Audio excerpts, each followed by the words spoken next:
Alkaloids क्या होते हैं, इनकी फार्माकोलॉजिकल प्रॉपर्टीज़ क्या होती हैं, इनकी डेफिनेशन क्या है, फिर इनके फंक्शन क्या होते हैं, कहाँ कहाँ पे पाए जाते हैं, किस किस फैमिलीज़ में होते हैं और प्लांट्स के अंदर ये क्या प्रोटेक्टिव रोल करते हैं। अस्सलाम वालेकुम। आज का जो हमारा टॉपिक है वो है अल्कलॉइड्स। अल्कलॉइड्स बहुत इंपॉर्टेंट हैं और मोस्टली कॉग्नोसी का जो 5th सेमेस्टर का सिलेबस होता है उसमें अल्कलॉइड्स बड़े इंपॉर्टेंट होते हैं और तकरीबन 30% जो है वो पेपर्स इसमें से आता है अल्कलॉइड्स का। मैं पेपर सेटर भी हूँ, पेपर बनाती भी हूँ, पेपर चेक भी करती हूँ और यही मेरा सब्जेक्ट है जो मैं करवाती हूँ। तो अल्कलॉइड्स पे हम बात करते हैं कि अल्कलॉइड्स होते क्या हैं। तो सबसे पहले हमें इसकी डेफिनेशन भी क्लियर होनी चाहिए कि अल्कलॉइड्स होते क्या हैं। तो अल्कलॉइड जो हैं ये ऐसे कंपाउंड्स होते हैं जो अल्कली लाइक होते हैं और जब ये अल्कली लाइक हैं तो इनके अंदर नाइट्रोजिनस जो है वो नाइट्रोजन लाजमी तौर पे मौजूद होता है। यानी कि इसकी इस तरह से डेफिनेशन है कि ये एक तो ये अल्कली लाइक हैं, दूसरी नाइट्रोजिनस कंपाउंड हैं, तीसरे ये ऐसे कंपाउंड हैं जिनकी बहुत ज़्यादा एक्टिविटीज़ होती हैं। इनकी यानी कि इनकी मार्क्ड फिजियोलॉजिकल एक्टिविटी होती है। मार्क्ड फिजियोलॉजिकल एक्टिविटी का मतलब ये है कि इनके कोई ना कोई जो है वो इफ़ेक्ट्स होते हैं, यानी कि डिफरेंट सिस्टम पे इनके इफ़ेक्ट्स होते हैं। तो बेसिक इसकी डेफिनेशन ये हो गई कि these are alkali like compounds which have a nitrogenous compounds a plant or animal origin and they have marked physiological action on man or animal। ठीक है, अब जो इनके अंदर नाइट्रोजन होता है वो डिफरेंट तरह इनमें प्रेजेंट होता है और बेसिकली जो है ये अमाइनो एसिड से ड्राइव होते हैं। अब आगे बात आती है कि अल्कलॉइड्स जो है वो किस किस प्लांट फैमिली में प्रेजेंट हैं। तो अल्कलॉइड जो है वो जिम्नोस्पर्मिक और एंजियोस्पर्मिक में प्रेजेंट होते हैं। जिम्नोस्पर्मिक में तो ये बहुत कम प्रेजेंट है, लेकिन जो एंजियोस्पर्मिक प्लांट्स होते हैं जिनके अब एंजियोस्पर्मिक आप सबको पता है कि एंजियोस्पर्मिक प्लांट्स कौन से होते हैं। ये ऐसे प्लांट्स होते हैं जिनके जो सीड्स हैं वो फ्रूट के अंदर इनक्लोज्ड होते हैं और जिम्नोस्पर्मिक में दुनिया में मोस्टली जो प्लांट्स हैं वो एंजियोस्पर्मिक हैं, जिसमें हमारे पास बहुत ज़्यादा एग्जांपल्स हैं जैसे एप्पल है, मैंगो है और लातादाद एग्जांपल्स जो हैं वो एंजियोस्पर्मिक प्लांट्स की हैं। उसके बाद जिम्नोस्पर्मिक हैं। तो इन जिम्नोस्पर्मिक प्लांट्स ऐसे प्लांट्स होते हैं जिनके जो सीड्स होते हैं वो नेकेड होते हैं, यानी कि जो सीड्स होते हैं वो उनके फ्रूट्स के अंदर इनक्लोज नहीं होते, जिसमें फर्न्स के एग्जांपल है, देवदार की एग्जांपल है, बनाना की एग्जांपल है। तो ये जिम्नोस्पर्मिक है। अब बात आती है अल्कलॉइड्स की कि अल्कलॉइड्स कंटेनिंग कौन कौन सी फैमिलीज़ हैं। तो जिम्नोस्पर्मिक में बहुत कम फैमिली है, जिसमें टेक्सेसी एक फैमिली है जहाँ पे अल्कलॉइड्स पाए जाते हैं।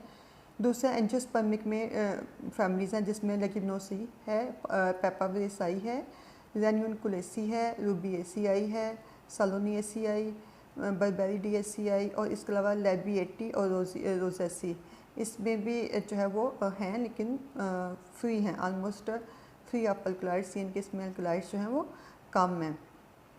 अब उसके बाद हम बात करते हैं कि अल्कलॉइड जो हैं वो कहाँ कहाँ पे उनकी अक्रेंस है, प्लांट्स के किस किस पार्ट में। ये हमारा इंट्रोडक्शन का टॉपिक है कि अल्कलॉइड जो है वो कहाँ कहाँ पे प्रेजेंट है। तो अल्कलॉइड जो हैं वो प्लांट्स के हर पार्ट में प्रेजेंट हैं। अगर सीड में प्रेजेंट है तो उसके एग्जांपल हमारे पास फाइजोस्टिग्मा अरिका है। अगर फ्रूट में प्रेजेंट है तो कोनियम है, लीव्स में प्रेजेंट है तो बेलाडोना कोका है, अंडरग्राउंड स्टेम में हैं तो सेंगुनेरिया एग्जांपल है, रूट्स के अंदर प्रेजेंट हैं तो बेलाडोना की एग्जांपल है, रूट एंड राइजोम में है तो एपिकैक हाइड्रासिस रवुल्फिया की एग्जांपल है, बार्क के अंदर है तो सिंकोना बार्क है, फंजाई के अंदर भी अल्कलॉइड्स प्रेजेंट होते हैं तो वो उसमें अर्गट की एग्जांपल है। ये जितने भी प्लांट्स के एग्जांपल हैं इनके डिफरेंट पार्ट्स में अल्कलॉइड्स प्रेजेंट हैं। इसके अलावा अल्कलॉइड जो है वो होल प्लांट के अंदर भी प्रेजेंट हैं, जिसकी एग्जांपल कैथारंथस रोजियस है। कैथारंथस रोजियस आपको पता है कि एंटी कैंसर प्लांट है और इसके अंदर विनक्रिस्टीन और विनब्लास्टिन पाई जाती है जो कि एंटी कैंसर है और डिफरेंट ट्यूमर्स के लिए यूज़ होती है। अब हम अल्कलॉइड्स की बात करते हैं कि इसकी जो है वो टेक्सोनोमी क्या है। तो टेक्सोनोमी क्या होती है अल्कलॉइड्स की, कि अल्कलॉइड्स को हमने किस किस तरह से नाम दिए हुए होते हैं। कुछ जो है अल्कलॉइड्स को हम उनके जीनस के नेम पे नाम देते हैं, जैसे हाइड्रास्टीन और एट्रोपिन। तो इनके जो जीनस हैं वो हाइड्रासिस्ट है और एट्रोपा बेलाडोना और हाइड्रासिस कैनाडेंसिस। इसी तरह हम स्पीशी के नाम पे भी अल्कलॉइड्स को दे सकते हैं, जैसे कोकेन है, बेलाडोनिन है। तो आपको पता है एट्रोपा बेलाडोना, तो बेलाडोना जो है वो एक स्पीशी का नेम है और उसके बेस पे हमने इसको नाम दिया हुआ है। और इसी तरह कोकेन जो है वो एक स्पीशी का नाम है, यानी कि कोकेन प्लांट भी निकलती है और जिस प्लांट से निकलती है उसका नाम जो है वो होता है रिथ्रोजाइलम कोका। तो कोकेन जो है वो कोका से यानी कि स्पीशी के नाम पे है। इसी के अलावा हम कॉमन नेम की बेस पे भी अल्कलॉइड्स को नेम दे सकते हैं, जैसे अर्गोटामीन। अर्गट के नाम से। इसी तरह फार्माकोलॉजिकल एक्टिविटी के बेस पे हम नाम दे सकते हैं, जैसे एमिटीन, मॉर्फिन। तो मॉर्फिन और एमिटीन जो है वो हम उनकी एक्टिविटी है, फिर उनकी एक्शन है उसकी बेस पे देते हैं। इसके अलावा हम उनके डिस्कवर की बेस पे भी जिन्होंने उसको डिस्कवर किया होता है, जैसे पहले फेलेट्रीन जो है वो फेलेट्रीनीन ने डिस्कवर की हुई है, अजमानीन जो है वो अजमानीन हकीम ने डिस्कवर की हुई है। तो हम इसकी बेस पे भी अल्कलाइड्स को नेम दे सकते हैं। इसके बाद बात आती है नोमेनक्लेचर की। तो नोमेनक्लेचर में ये है कि प्लांट्स हमने जितने भी अल्कलाइड्स होते हैं उनके आगे हम एक सुफिक्स ऐड करते हैं, ठीक है। जैसे हम ग्लाइकोसाइड के आगे ऐड करते हैं, इसी तरह हम इसके आगे भी करते हैं, जिसके एंड पे INE आ जाए, जैसे एट्रोपिन है, कोकेन है, मॉर्फिन है, नोस्कापिन है, अजमानीन है, आइसोअजमानीन है, एमेटीन है। तो जिसके एंड पे INE आ जाए तो उसको हम कहते हैं ये जो है वो एक अल्कलाइड्स है। इसके बाद हम कुछ ऐसी चीज़ें होती हैं जिसमें हम जो है प्रीफिक्सेस ऐड करते हैं। अगर हम जैसे ND मिथाइलेशन है, अक्सर हम जो है पेपावेसी फैमिली के प्लांट्स होते हैं वो नॉर सुडोएफिड्रीन है या नारकोटीन है, तो उनके आगे हम ND मिथाइलेशन या NOR लगा देते हैं, तो उसका मतलब होता है ND मिथाइलेशन। कुछ चीज़ें ऐसे होते हैं जिसके आगे हम APO लगा देते हैं, जैसे एपोमार्फिन, तो इसका मतलब होता है कि ये डिहाइड्रेशन है। कुछ चीज़ें ऐसी हैं जिसमें हम ISO लगा देते हैं, सूडो लगा देते हैं, नियो, एपी, ये सारे के सारे जो हैं वो आइसोमर्स को शो करते हैं। इसी तरह सुफिक्स, तो सुफिक्स में भी हम DINE लगा देते हैं, ठीक है। इसके बाद आ जाती हैं कि इसकी जो अल्कलाइड्स होते हैं इसकी प्रॉपर्टीज़ क्या होती हैं। तो देखिए जो अल्कलाइड्स हैं इनके प्रॉपर्टीज़ ये है कि ये इनके अंदर नाइट्रोजन एटम होता है। अब नाइट्रोजन जो है इनके अंदर एक हो सकता है, जैसे हम जो है वो प्राइमरी अमाइन कहते हैं, 2 हो सकते हैं सेकेंडरी की फॉर्म में, टर्शियरी की फॉर्म में, 3 क्वाटर्नरी की फॉर्म में, यानी कि इसमें 4 तक नाइट्रोजन जो है वो प्रेजेंट हो सकते हैं। अब इसके अंदर जो नाइट्रोजन होता है वो बेसिक प्रॉपर्टीज़ होती हैं, ठीक है। और क्योंकि उस नाइट्रोजन का आपको पता है, अगर आपने ऑर्गेनिक केमिस्ट्री में किया हो तो आपको समझ आती है कि जो नाइट्रोजन होता है उसके ऊपर एक लोन पेयर ऑफ इलेक्ट्रॉन होता है जो कि अनशेयर्ड होता है, और इसकी बेसिक प्रॉपर्टीज़ होती हैं और इसकी वजह से ये फंक्शन करता है। ये सारी एग्जांपल्स हैं जिसमें जो है वो नाइट्रोजन जो है वो किस किस फॉर्म में एग्जिस्ट करता है। इसके बाद आ जाती है इसकी फ़िज़िकल प्रॉपर्टीज़। तो फिज़िकल प्रॉपर्टीज़ में हम बात करते हैं कि ये जो अल्कलाइड्स होते हैं यूजुअली इनका बिटर टेस्ट होता है, ठीक है। वाटर के अंदर तो सॉल्युबल नहीं होते हैं या बहुत कम सॉल्युबल होते हैं, लेकिन जब ये चूँकि अल्कली लाइक कंपाउंड है तो ये सॉल्ट बना लेती हैं। जब ये सॉल्ट बना लेते हैं तो ये जो सॉल्ट होते हैं ये वाटर के अंदर आराम से सॉल्युबल हो जाते हैं, ठीक है। इसके अलावा जितने भी फ्री अल्कलाइड्स हैं वो ईथर में, क्लोरोफॉर्म में या नॉन पोलर सॉल्वेंट में ईजिली सॉल्युबल होते हैं।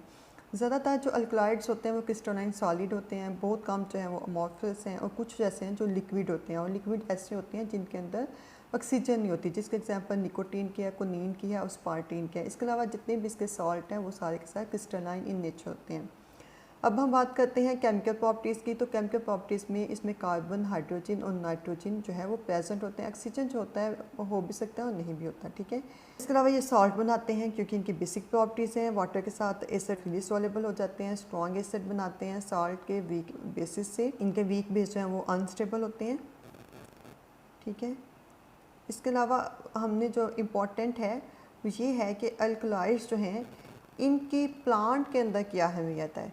इनके हमें तो फ़ायदा हो गया कि यानी कि इसकी फार्माकोलॉजिकल एक्शन है, इसकी एक्टिविटी है, तो ये तो हमें फ़ायदा हुआ ना। और ये कहाँ कहाँ पे डिस्ट्रीब्यूट है, प्लांट के किस किस पार्ट में आता है, कौन कौन सी फैमिलीज जो इसको कंटेन करती हैं। बट प्लांट के अंदर क्या फ़ायदा है, तो प्लांट के भी अल्कलाइड्स को बहुत ज़्यादा फ़ायदे होते हैं। जिन प्लांट्स में अल्कलाइड प्रेजेंट होता है वहाँ पे ये एज ए प्रोटेक्टिव के तौर पे काम करता है, यानी कि जो इंसेक्ट्स होते हैं, हर्बाइवोर्स होते हैं, उनको ये जो है उनसे प्रोटेक्टिव एक्शन देता है प्लांट को, क्योंकि इनका टेस्ट बिटर होता है, जिसकी वजह से जो इंसेक्ट हैं और हर्बाइवोर्स हैं वो इसकी तरफ नहीं आते।